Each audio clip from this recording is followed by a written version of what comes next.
c'est celui de l'insécurité. Nous avons tous un problème d'insécurité, mais sur des plans différents. L'insécurité, par exemple, concernant des savoirs que nous sommes très attachés et que l'on essaye de remettre en question. Par exemple, la Bible, quelqu'un peut se sentir insécure parce qu'on fait une critique de la Bible. On peut se sentir insécure parce qu'on fait critique de telle langue. On peut se sentir insécure parce qu'on fait la critique de tel recueil de textes, de tel système, de tel savoir. Et donc là, il y a une forme d'insécurité qui va être exacerbée à certains moments. Quand certaines formes de structures sont déconstruites. La déconstruction est un facteur d'insécurité, évidemment. Déconstruire un savoir, déconstruire une religion, déconstruire une discipline, c'est effectivement mal vécu par certaines personnes.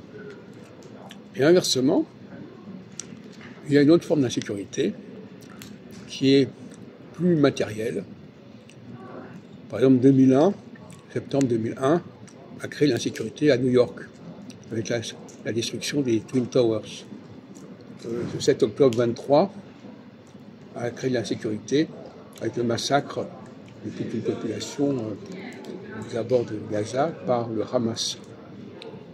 Donc ça, c'est une sécurité non plus intellectuelle, mais une sécurité physique, matérielle, et non pas spirituelle. Ce sont ces deux insécurités qui alternent, selon moi, au niveau psychologique.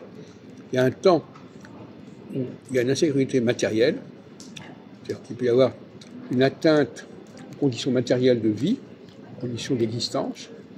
Il y a un temps où il y a une atteinte, une menace sur les conditions intellectuelles, les conditions de savoir, les conditions de croyance, de pratique, qui sont en cause, qui font l'objet de critiques. Voilà un autre débat que je propose aussi à la discussion. Et je crois qu'en effet, nous avons une lutte entre ces deux catégories. Les gens qui sont plutôt perturbés par les insécurités matérielles, qui sont plutôt inquiets des insécurités matérielles, et d'autres qui sont plutôt inquiets par les insécurités intellectuelles et mentales.